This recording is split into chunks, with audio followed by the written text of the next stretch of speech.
আহত অপর ১২ জন কক্সবাজারের বিভিন্ন হাসপাতালে চিকিৎসাধীন রয়েছেন। কক্সবাজার দক্ষিণ বন বিভাগের বিভাগীয় কর্মকর্তা মোহাম্মদ নুরুল ইসলাম বলেন, পার্বত্য উপজেলা নাইক্ষ্যংছড়ি বন রেঞ্জ থেকে খবর আসে নাইক্ষ্যংছড়ি সীমান্তে স্থলমাইন বিস্ফোরণে আহত হাতিটি বর্তমানে রামু উপজেলার দরিয়ার দিঘি সংরক্ষিত বনে অবস্থান করছে। সেই খবরের প্রেক্ষিতে ১৫ই আগস্ট একদল চিকিৎসক সহ বন বিভাগের ১৫ সদস্যের একটি দল নিয়ে রেঞ্জ কর্মকর্তা আলী নওয়াজ দরিয়ার দিঘি সংরক্ষিত গভীর বনে যান। এ সময় কিছু বুঝে ওঠার আগেই হঠাৎ পেছন থেকে সবার উপর আক্রমণ করে হাতিটি। এতে দলের ১৫ জনই আহত হন। হাতিটি আক্রমণ করে একটি বন্দুকও কেড়ে নিয়ে বনের ভেতর ফেলে দিয়েছিল।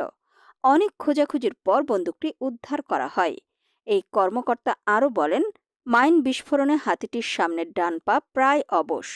ওই পায়ের তলা ও নখ উড়ে গেছে।